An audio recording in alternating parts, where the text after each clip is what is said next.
Hi everyone, this is Paris Debono of the Fortune Teller Shop, and today we're going to do some astrology card readings, and I'm going to show you how these cards work.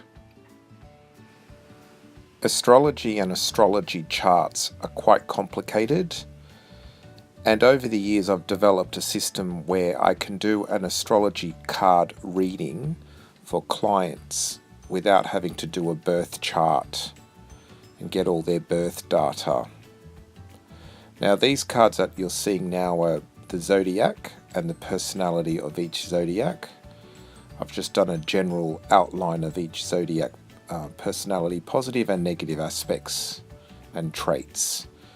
You can pause the video to read your own one, but these cards also double up as the astrological houses, and I will be showing you in the next videos coming up how they're used to read for clients, and I'll be demonstrating readings I did on live television just to show you how quickly and easily the cards can create a chart and a point of reference to do readings for. So there are 12 Zodiac cards to match the 12 Zodiac signs, and the little gods and goddess cards are placed upon the Zodiac cards so we can read them. So most of the gods and goddesses match up with the planets, and some of them are extra asteroids and what's called asteroid goddesses and gods, such as Athena and Chiron. Here at PTV Australia on Star Sign Friday. What are the best traits of your star sign? I've read of so many of the answers there. I love it. Hi Joshua, 25th of the 10th, 1987. You're super. When will I meet a lover? Okay, Joshua, let's ask, will you meet a lover in the next 12 months? And if not, why not? Yes, I like the way your readings offer solutions.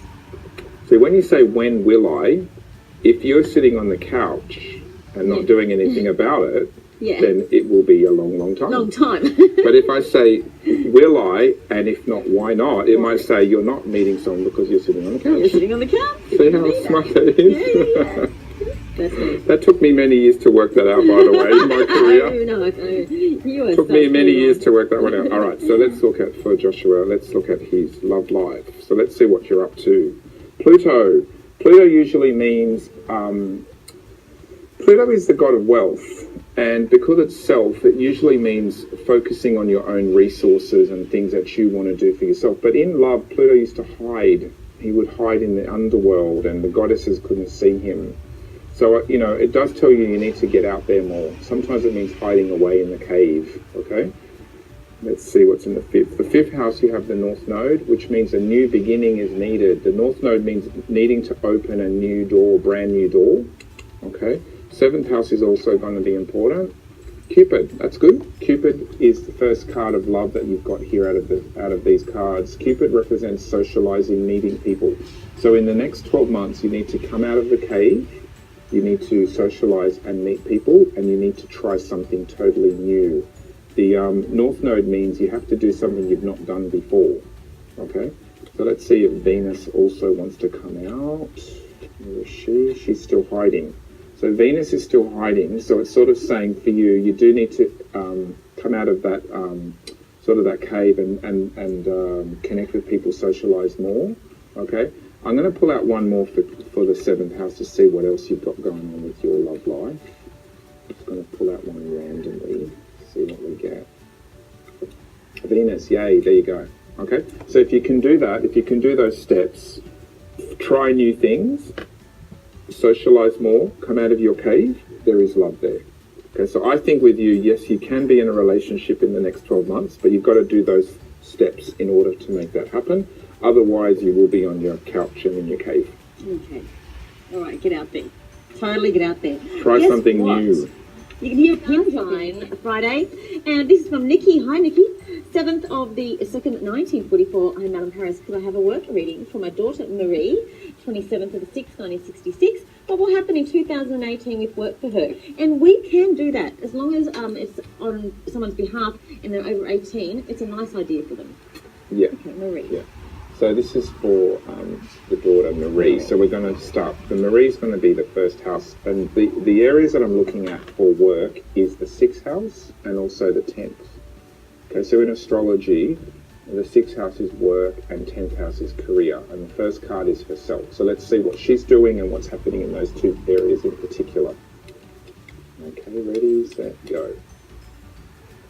Saturn. Saturn can be good, but it can also be self-limiting. Sometimes Saturn people, or people that have strong Saturn, tend to limit themselves. They might even be a bit negative in their thinking. So you do have to be aware of limiting self, thinking you can't do something, okay? So let's look at the 6th house. 6th house is, you have Chiron. Chiron was the wise teacher. So this could be more studies is needed.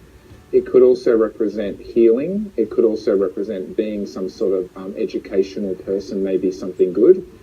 Saturn on the positive side can be discipline, someone who's quite disciplined, but can sometimes mean self-limits, okay?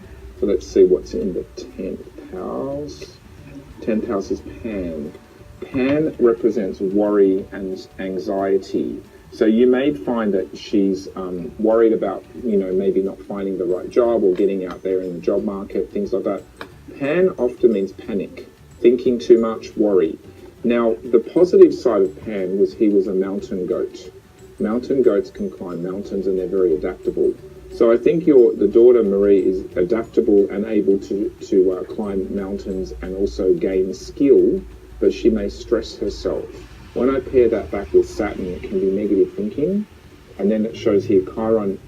Chiron can sometimes be a weakness or, again, a little bit like self-critical, so self-sacrifice. So I feel with her, she can do something, possibly healing or teaching or some sort of knowledge-based work, but she does have to be careful of being sort of like self-limiting. That seems to be the strongest vibe in these cards, okay? I'm going to pull out one more. I'm just going to pull out one more for her career. Because I feel like it's just talking about her fears or something, this reading. Yeah, she's got to try something new. The North Node is about breaking into a new realm. I think she might be stuck in a bit of a rut. So I think with this one, it's about her perhaps seeing that, knowing that she might limit. And then it's a bit like mind. She's got to notice her mind patterns, and then she's got to try something new. Perhaps she needs to speak to someone like a bit of a mentor or some sort of someone that could guide her a little bit. I think she might need some wise counsel in her direction with her work. It's a bit like she might need to talk to someone who can help her to see where she limits herself. Okay? Thank you, in Paris. Now, we've got all psychics. I think in this particular case, I needed to talk to the client face to face because I think there was a lot in this reading that wasn't being talked about. And I would have also recommended the client go and see a careers counsellor or someone who can guide her because I felt like she was quite blocked, but I couldn't say that on air. Yeah? Okay, we're going to do a text message next from Sophie. Hi, Sophie. Lovely to hear from you again. 15th of the 12th, 1991. Hi, Mal and Paris. Could I please have a love reading? Is my boyfriend using me? Oh, love the show. Many thanks. Is her boyfriend using her? Okay, let's see what we get. Okay, so what I'm doing, Sophie, is I'm going to shuffle the cards, okay, and then I'm going to stop. Let's see what she gets. Chiron. Everyone's getting Chiron tonight. Chiron was the wise teacher, but he sacrificed himself in the process. So again, it's a bit like a karmic lesson. 5th card is going to be important. Neptune. So perhaps your boyfriend is a bit wishy-washy with the relationship. Neptune often means hot and cold, high and low, near and far. So it's not really showing a stable energy from him. 7th house is going to be important too. Pan is more like having fun, needs to have fun, needs to be free. So you're not getting very stable love cards in this reading, okay? Let me just see where, there's Venus. Venus is in Sagittarius, which often means travel, love and travel. Perhaps he needs to travel, perhaps he needs to be free. it's not really about using you. I think it's more like he's not ready to perhaps give full commitment or attention to a reading. You might be sacrificing yourself in order to try to make him fit into some sort of box. Neptune means you've got to go with the flow and allow it to go whichever way it's going to go. Pan, I often find, is more like a fun dude. He's not really a stable, serious dude. You do have Venus in the ninth. That usually means travel. Perhaps you and him could travel, and perhaps that could help the relationship. If not, it just means he needs to travel. I'm not getting a feeling of a relationship that's settled. And I feel with you, if it's causing you pain, you do need to like let go or transform. Your first card, Chiron, often means you're sacrificing yourself in some way, causing yourself pain. Thank you, Venus. Okay. Thank you, indeed. So that was the Astrology Zodiac cards, and that was Psychic TV. Sometimes when you're doing a TV show, it really helps if the person is there with you, in front of you, so you can ask questions back and forward. A lot of these readings, I can't go too deep because it's live on air, but at least it gives you an example of what I do and how to use the astrology and astrology cards. This is Paris Debono of the Fortune Teller Shop.